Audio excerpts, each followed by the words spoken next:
My husband threw divorce papers in my face right in the middle of our baby's gender reveal party, in front of 200 guests. But the next thing I said made both him and his mistress turn pale with fear. Before I continue, which city are you watching this video from? Leave your city's name in the comments, so I can send a warm greeting to the place you're living in. Today, our garden looks like something straight out of a fairy tale. We spared no expense, or rather, my husband spared no expense. Delicate strings of lights were woven through the oak branches, ready to shimmer once the sun dipped. White draped tables held towers of cupcakes, pink on one side, blue on the other.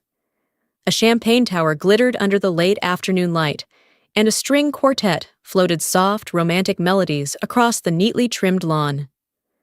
Pink and blue balloons, hundreds of them, swayed in the gentle breeze, their ribbons trailing.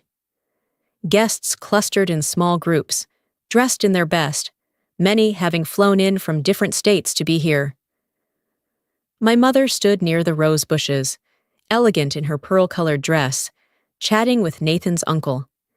My college roommate, Olivia, was treating herself to the elaborate charcuterie spread, occasionally glancing my way with an encouraging smile. And there, right in the middle of the lawn, stood the centerpiece of the entire event. A massive black box, nearly 6 feet tall, tied with an enormous gold ribbon. Inside it was supposed to be the secret everyone had gathered to discover. Would we paint the nursery pink or blue? Would we be buying tiny dresses or baby boy onesies? The anticipation was palpable, buzzing through the crowd. Nathan stood beside me, his arm wrapped tightly around my waist. With everyone watching, it probably looked like a loving embrace, the protective gesture of a husband holding his pregnant wife. But I knew better.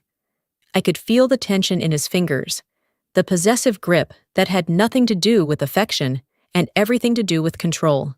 He was keeping me exactly where he needed me for the performance he was about to put on, placing me exactly where he wanted.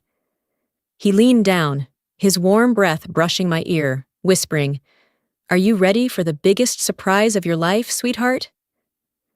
His voice was gentle, but I could hear the razor blade hidden beneath the sweetness.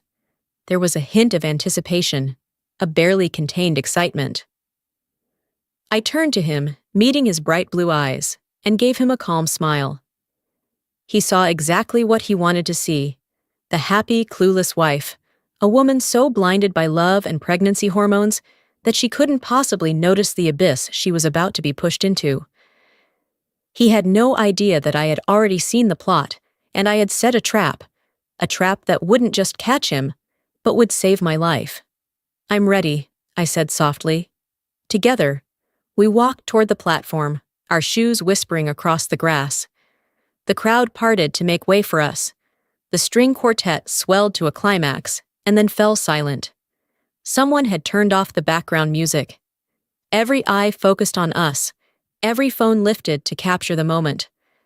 I could see the happiness in their faces, the genuine joy of people who believed they were about to witness one of life's sweetest milestones. We placed our hands on the gold ribbon. The fabric felt thick and luxurious beneath my fingers. A hush fell over the garden, and we pulled. The sides of the box dropped away with cinematic precision. Nathan had clearly rehearsed this, but there was no explosion of pink or blue powder, no cascade of colored balloons, no sky-written announcement revealing a gender. Instead, a soft gust of wind sent white papers spilling out of the box, hundreds of sheets fluttering around us, like winter snow under the September sun. I heard the first gasp, a sharp inhale that rippled through the crowd. A scrap of white paper landed on my shoe. I bent down to pick it up, already knowing exactly what I would see. The letters were printed in stark black ink, cold and formal. Petition for dissolution of marriage. Time seemed to slow down. I could see every stunned face clearly, as if outlined in sharp detail. My mother's hand flew to her mouth, her champagne glass tilting as if it might slip from her fingers. Olivia's eyes widened in horror. Guests stood with their mouths open. Even the children running between the tables stopped and stared at the strange snowfall drifting down from the box. And then I saw her, half hidden behind a climbing rosebush near the garden fence. Madison, Nathan's mistress. She was nearly a decade younger than me, with wavy beach blonde hair and a body that hadn't changed at all since giving birth. She wore a smug smile, arms crossed as she watched the chaos unfold. This was their masterpiece, their shared cruel creation. She had probably helped him plan every detail. Nathan released me and stepped forward, moving with a confidence that felt rehearsed, almost leisurely. He grabbed the microphone from its stand. Since when had he set that up? I wondered for a moment before realizing he must have done it while I was getting ready. Another secret preparation for his grand moment. His face, which only minutes earlier had been wearing the mask of a loving husband and an excited father celebrating his child, now twisted into something ruthless and triumphant. The mask hadn't slipped. It had been deliberately torn off, revealing what had always been beneath. "It looks like we're not having a baby celebration," he announced, his voice echoing across the garden. "But a divorce party." The gasps turned into murmurs, a low, confused rumble rising through the crowd. People glanced at each other, clearly wondering whether this was some tasteless joke. Nathan turned to look directly at me, his eyes cold and unyielding. He was waiting for me to break, to crumble, to give him the satisfaction of tears and public humiliation. "Evelyn and I are done," he continued, his voice dripping with contempt. "I realized I can't be tied to a crying, ugly, pregnant woman. I deserve to be happy. I deserve to be free." The pity on the guests' faces was heartbreaking. Tears streamed down my mother's cheeks. Olivia looked like she was about to lunge at Nathan. Even the children stood frozen in disbelief. And now I stood there, in the garden full of guests, frozen in confusion and horror, and the life he had carefully built around me for the past 2 years flashed through my mind like a reel of film. My marriage had looked like a fairy tale, a handsome, wealthy husband, a stunning mansion, a life of luxury. We met at the central library where I worked. I was a librarian, a job I deeply loved. I had worked there for 5 years, had my own small apartment, my own friends, my own life. Simple, yes, but entirely mine. Nathan walked in one afternoon, looking for a first edition of some obscure book. He was handsome in that polished magazine cover way, with perfectly styled golden curls and the kind of confidence that came from never having been told no. He was charming, worldly. Our romance became a whirlwind. Expensive dinners at restaurants I had only ever read about. Weekend getaways. Flowers delivered to the library so often it became a running joke among my coworkers. He messaged me constantly, told me I was beautiful, that I was different from other women, special, rare. When he proposed 6 months after we met, on a private yacht under a star-filled sky, with champagne, roses, and a ring that probably cost more than everything I'd earned since the day I started working, I thought I was the luckiest woman alive. I said yes without hesitation, drunk on love and possibilities. The lavish wedding was featured in a local lifestyle magazine. Nathan's family, wealthy, connected, impressive, welcomed me with what felt like genuine warmth. His mother, Beatrice, held my hand at the reception and told me she was so glad Nathan had finally found a real wife to settle down with. After the wedding, things began to change.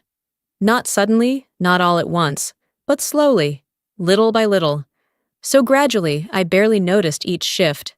The first sign came about 2 months after our honeymoon. Nathan came home from work with flowers and a charming smile, then said, "Sweetheart, I've been thinking. A man in my position should be able to provide for his wife completely. You don't need to work. Why don't you quit and focus on making yourself beautiful and building our home?" He made it sound so romantic, and honestly, a part of me was tempted. Library pay was modest, the hours could be long, and the idea of having time to read, pursue hobbies, maybe even write that novel I'd always dreamed of. It sounded wonderful. What I didn't realize was that I was also saying goodbye to my independence, my routines, my coworkers, my income, and the identity I had built for myself when I agreed to what he wanted. Then came the finances. He gave me a credit card with what seemed like a generous limit, but every account was under his name. When I asked to sit down and review the budget, to understand our financial situation better, he pulled me into a hug and said, "Don't worry about boring things like that, my sweet, simple girl." Simple. That was what he always called me. My simple girl. At first, I thought it was affectionate, a way of saying I wasn't demanding or complicated.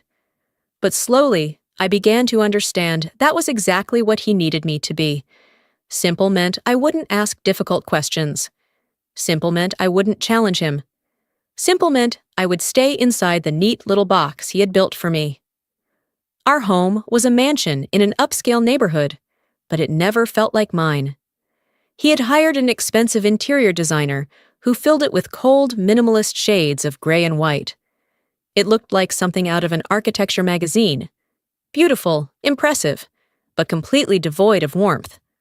My belongings, the colorful art I'd collected from street fairs, my vintage books, my quirky old knickknacks, were all tucked away in a small room Nathan generously called my hobby room. When we hosted dinner parties or corporate gatherings, he was the perfect host, and I was his perfect accessory. He would introduce me with one hand resting on my waist, always with the same line, "This is my wife." That was it, just my wife. He never once introduced me by name. I was never asked for my opinion about anything specific. I was decor, ambiance, a testament to his refined taste.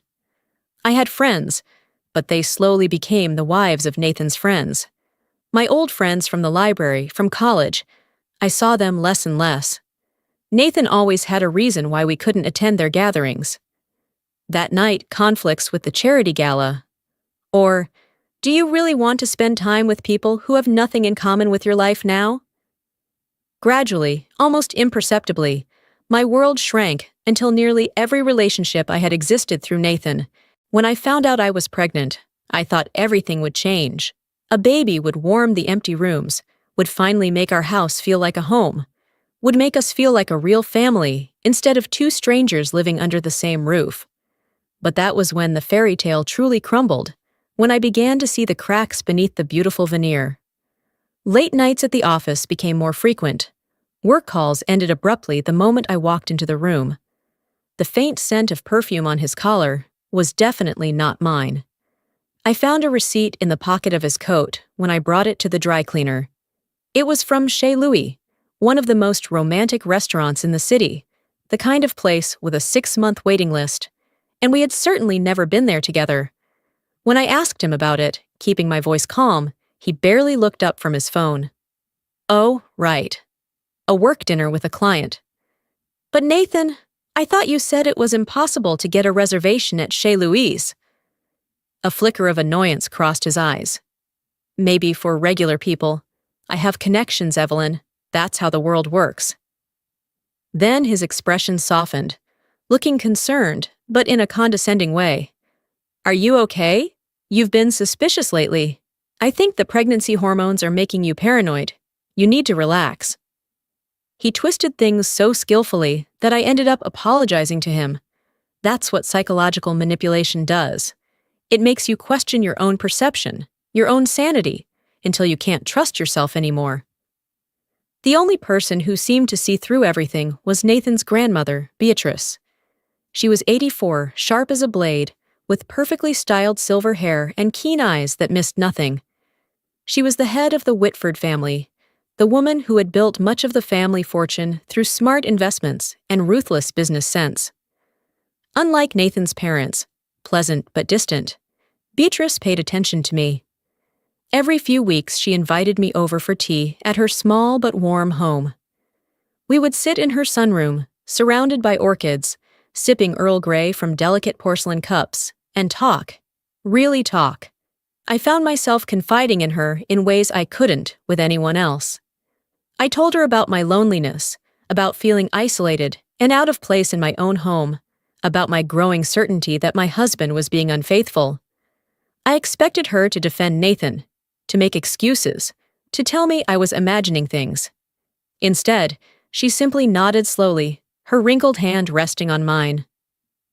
"Men are foolish, my dear," she once said, her eyes steady and knowing. "Especially men who have been given too much too easily. I'm afraid I'm partly to blame. We spoiled him. We gave him everything he wanted." She saw what was happening. She knew I wasn't crazy. That validation, that acknowledgement, helped me stay grounded through those difficult months. One Tuesday afternoon, about a month before the gender reveal party, I received a phone call. Beatrice's voice on the other end was weaker than I had ever heard it, thin and trembling. "Dear Evelyn, if you can this afternoon, I need you to come see me, and please don't tell Nathan you're coming." My heart began to race. "Are you okay? Are you feeling unwell?" "Just come, dear, please." I found her in her study, a wood-paneled room packed with first-edition books and family photographs spanning generations. She looked smaller than usual, frailer, sitting in her leather armchair with a blanket over her lap despite the warm weather. Standing near the fireplace was a man I didn't recognize. Tall, thin, with silvery gray hair. "Evelyn, sit down," Beatrice said, gesturing to the chair opposite her. "This is Mr. Hemlock, my attorney. I'm not a fool, and I'm not blind. I know my grandson. I know his flaws, his sense of entitlement, and his greed. And I know about the mistress he's been seeing. Madison, I believe her name is." I gasped, bringing my hand to my mouth. "You know about her?" Beatrice's expression was a mix of sadness and steely resolve. "I hired a private investigator. I had my suspicions, and they were confirmed. He has been seeing her for over a year. They meet at an apartment he rents under the name of a business partner." She leaned forward, her eyes fixed on mine. "But that's not the worst part, Evelyn. He plans to discard you, because he believes he will inherit everything. Once I die and he gains access to the family wealth, he will divorce you and marry that girl. He intends to give you a small settlement, just enough to keep you quiet, and he thinks you'll sign because you're too naive to know what you're giving up." Tears streamed down my face. "The investigator recorded several conversations between Nathan and Madison," Beatrice said, signaling to Mr. Hemlock, who pressed play on a recording. My husband's voice filled the room. "Once the old woman dies and I get the money, I'll give Evelyn enough to shut her up, and then we'll be free. She's too stupid to fight back." The words hit me like blows. I felt my breath catch, felt the baby stir inside me, as if sensing my pain. "But here's what my grandson doesn't understand," Beatrice said, her voice now sharp as steel. "He doesn't understand that I control the fate of this estate, and I have decided he deserves not a single cent." Mr. Hemlock stepped forward and placed a thick document on the table. "This is my final will," Beatrice said. "Everything I own, the family business, the properties, the investments, all of it, is being placed into a trust." She paused, letting her words sink in. "And it will be controlled by one person, the mother of my first great-grandchild." I stared at her, confused. But that means—" "You, Evelyn." Beatrice smiled and reached out to take my hand. "You will be the trustee. You will control everything. Business decisions, properties, assets, every bit of it. Nathan will receive only a small monthly allowance that you, as trustee, will approve or deny at your discretion." "But why?" I whispered, overwhelmed. "Why would you do this?" Beatrice's eyes softened. "Because I've watched you for 2 years, my dear. I've seen your kindness, your intelligence, your strength. You will protect this family's legacy from the one person who could destroy it. My grandson. You will make sure the Whitford name means something good in this world." She leaned back, looking exhausted. "Now you must be brave, Evelyn. You cannot let Nathan know about this. You must wait for him to make his move. Let him think he has won, and only then will you show him what a truly naive girl can do." Mr. Hemlock spent the next hour walking me through every detail. He assured me the will was airtight. Nathan could contest it if he wanted, he probably would, but it wouldn't matter. Beatrice had been fully lucid when she signed it, with multiple witnesses, and had even undergone evaluations by 2 independent doctors. The will would stand. That afternoon, I left Beatrice's house with a copy of the will carefully tucked inside my purse. I felt like I had been brought back to life. I was no longer a victim. I was a protector, a mother preparing for battle. 2 weeks later, Beatrice passed away peacefully in her sleep. The funeral was grand, attended by countless business associates and members of high society. Nathan delivered a flawless performance as the grieving grandson. He read an emotional eulogy that brought many to tears. He held my hand tightly, playing the devoted husband and soon-to-be father. But I saw the flicker in his eyes. I saw the barely contained excitement. I saw him calculating, planning his new life with his mistress. The reading of the will was scheduled for 2 weeks after the funeral. But before that day arrived, Nathan came up with his brilliant idea. "Sweetheart," he said, his voice dripping with manufactured enthusiasm, "I've been thinking. With everything that's happened lately, we all need something to celebrate. Let's have the gender reveal party we talked about.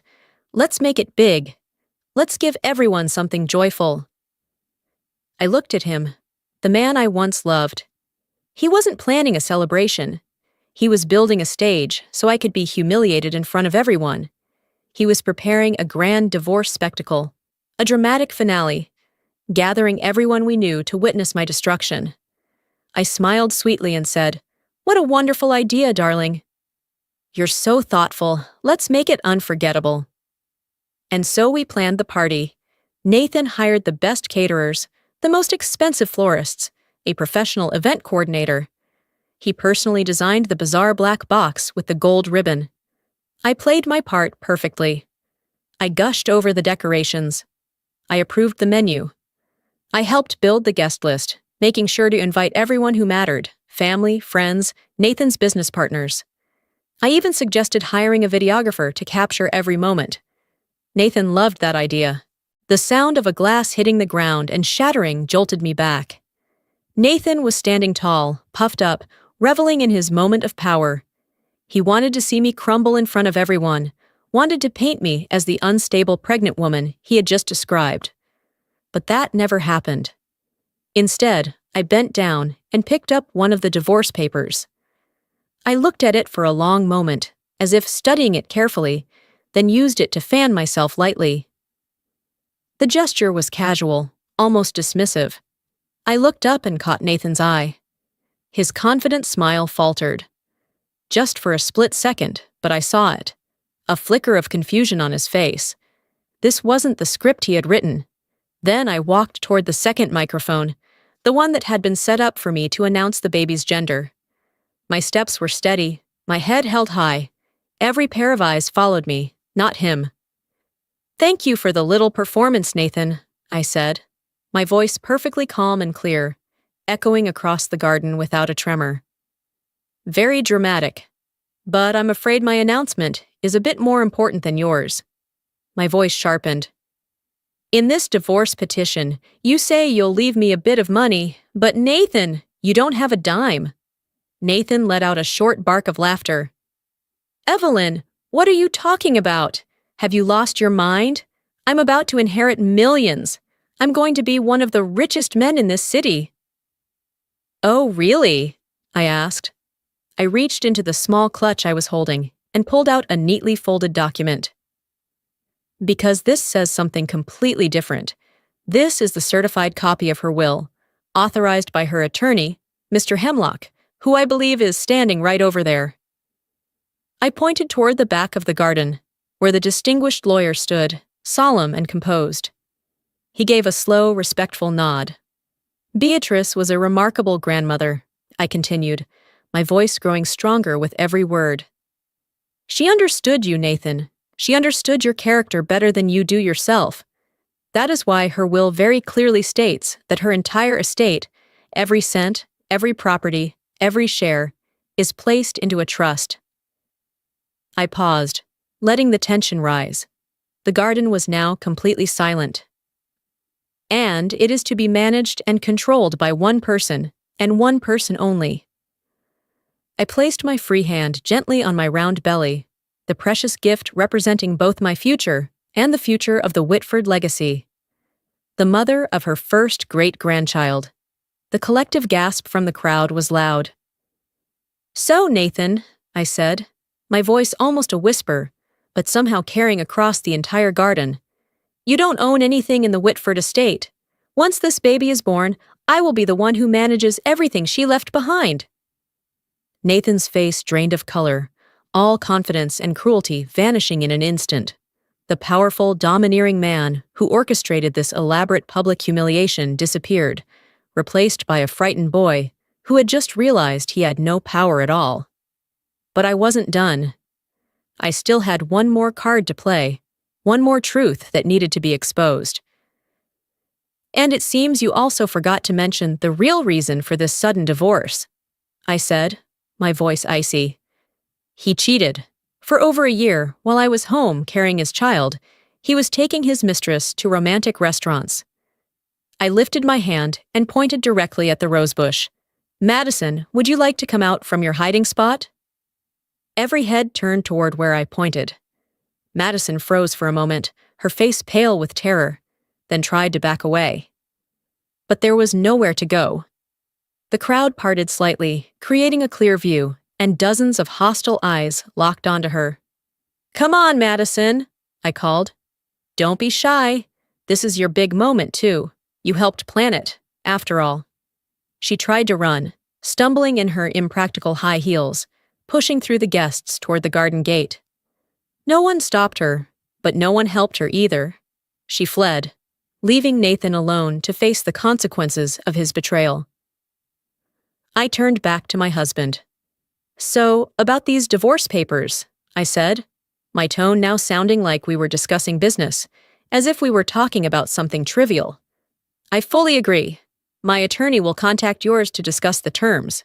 Mr. Hemlock stepped forward, pulling out his business card and holding it up. "I will be representing Mrs. Whitford in all matters moving forward," he declared to the crowd. "And as for you, Nathan," I continued, looking him straight in the eye, "this is no longer your home. This mansion, along with all other Whitford properties, now belongs to the trust I manage. You have 24 hours to gather your personal belongings and leave." Nathan finally found his voice again, though it came out as a desperate, broken cry. "You can't do this to me. You're my wife." "Not for much longer," I replied calmly. "You spent 2 years making me feel small, making me feel stupid, making me feel like I was nothing without you." My voice grew stronger, more powerful. "But Beatrice saw something in me that you never did. She saw strength, intelligence, integrity. She saw someone who would protect her legacy and use it for good, instead of squandering it on a mistress."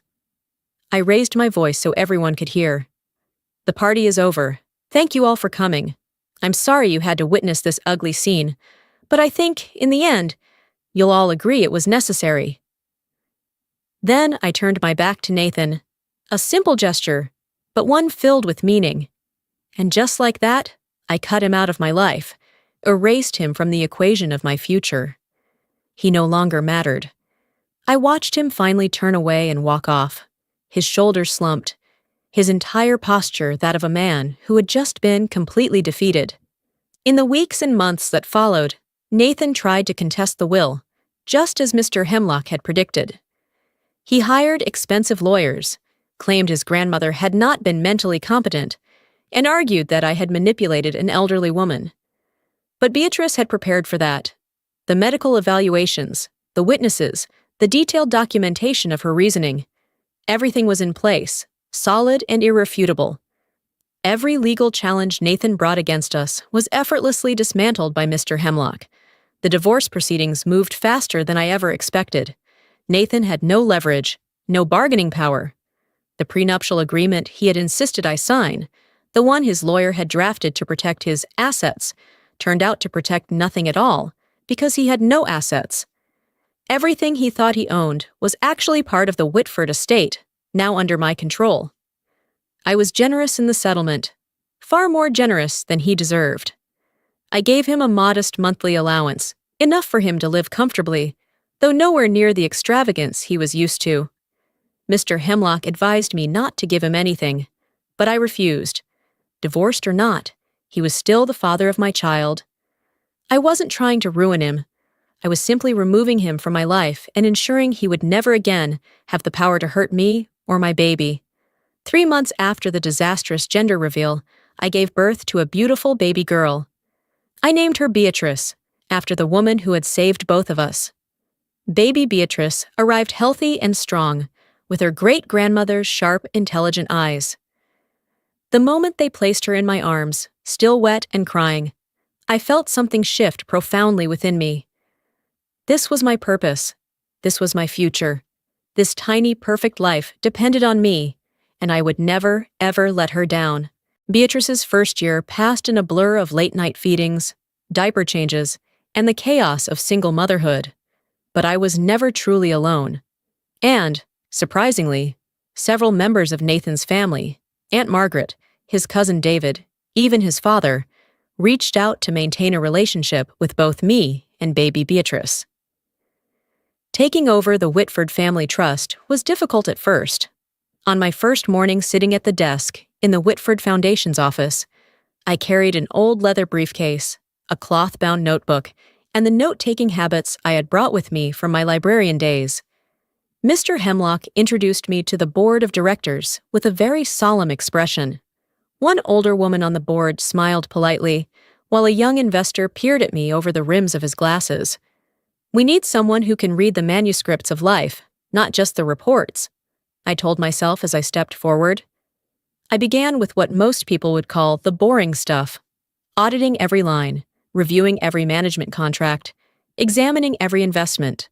I went through the file cabinets and old emails, like rereading a long book, looking for misprints, placing the punctuation marks where they belonged so the story could continue clearly. "We're bleeding money here and missing opportunities there," I said during my first meeting, my voice soft but firm. People looked at me, then at each other. They had expected someone easy to guide, but that wasn't who I was. The first thing I changed was how the trust invested in people, not just stocks or property. I created a new rule. Every investment had to include a social impact criteria. Each project was evaluated not only for its return, but for the story it created. Would it give women opportunities? Would it support a community? The board frowned, then reluctantly agreed. Quietly, I began renegotiating contracts, doing it with the steady and cold strategy of a chess player. Sacrificing a pawn here to open up a powerful move later. I presented every strategic change with clear charts, each number paired with a short story. Investment in community library networks, initial cost X, social benefit Y, midterm return Z. No flowery language, just truth, and how to turn that truth into results. Within a year, the trust increased in value by 15%, not through luck, but by restructuring the portfolio, reducing illiquid assets, increasing stakes in revenue-stable social enterprises, and leveraging the trust's tax advantages to fund community projects. I established a foundation that focused on 3 areas: supporting libraries and literacy programs, providing resources for single mothers, and offering microloans for women entrepreneurs. The mission was simple: empowering those who were told they were too simple to succeed. The library initiative was especially close to my heart. We funded reading programs in underserved communities, offered grants to struggling libraries, and created mobile library units that brought books to remote areas. We also gave scholarships to those pursuing library science degrees. Every time I visited one of the libraries we supported and saw children sprawled on the floor, surrounded by books, I thought of the girl I once was, a librarian who loved her job, and it felt like coming full circle. The Single Mother Support Program provided everything from child care help to job training to emergency financial support. We helped women escape abusive relationships, rebuild their lives after divorce, pursue education and careers. And the microloans, those were perhaps the most fulfilling. We offered small business loans to women rejected by traditional banks, women with ideas and ambition but lacking capital or connections. We provided not just money, but mentorship, business training, and networking opportunities. I personally met many of the loan recipients, listened to their dreams, helped them refine their business plans. As B grew from a newborn into a toddler, the mansion that once felt like a cold, soulless museum became a real home. I redecorated it with warm colors. I brought out my books and paintings from storage and displayed them proudly. The house filled with laughter, music, and the beautiful chaos of toys and children's art. I didn't date for the first few years after the divorce. I was too busy, too focused on B and the foundation, and honestly, too wary to trust anyone again.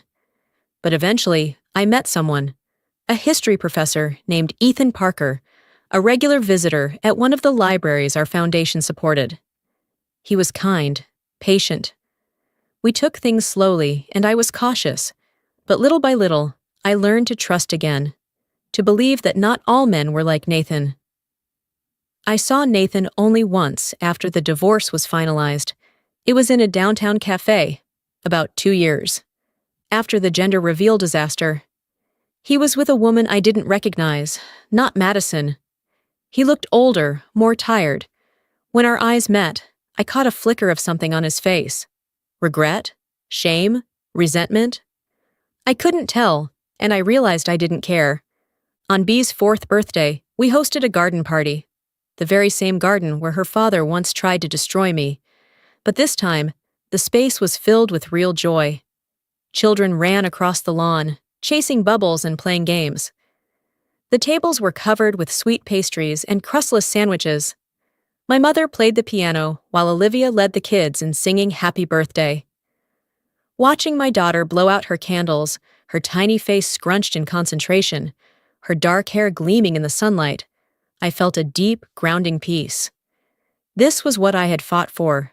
This moment, this child, this life built from the ruins of what Nathan had tried to break. That night, after the guests had left and B was tucked into bed, I sat alone in Beatrice's old study. I had kept it exactly as she'd left it, finding comfort in the familiar books and photographs. Through the window, I could see the garden where everything had happened, now bathed in moonlight. The spot where the black box once stood was now a beautiful fountain, water shimmering in the dark. I had intentionally placed it there. Turning the place meant to humiliate me into something living and lovely. My phone buzzed with a message from Ethan. I hope the party was wonderful. Can't wait to hear all about it. Wishing you and the birthday girl a peaceful night. I smiled and replied, Perfect. Everything was perfect. And in that moment, sitting in the study, in the house that had once been my prison and was now my home, with my daughter sleeping peacefully upstairs and a promising future unfolding before me, I thought about all the women our foundation had helped, all the lives changed because Beatrice believed in me and I believed in them. I thought about little Beatrice growing up in a home filled with love and laughter, surrounded by strong women who would teach her to be unafraid, bold, and to claim every space she deserved.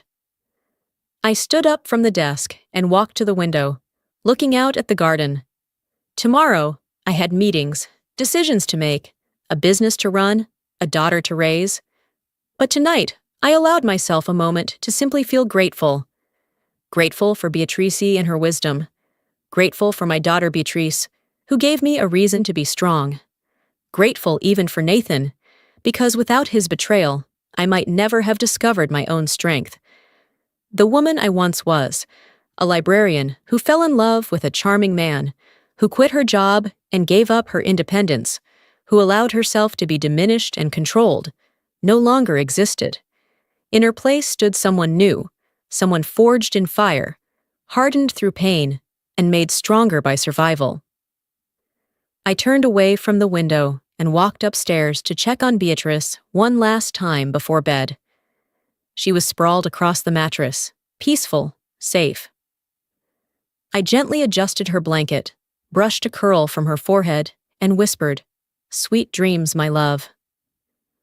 When I finally walked back to my bedroom, crawling into bed, exhausted but content, I pulled out my phone once more and scrolled through the photos from B's party. There was one of her laughing, her face smeared with chocolate cake. I set my phone down and smiled in the darkness. Tomorrow, I would start planning next year's party.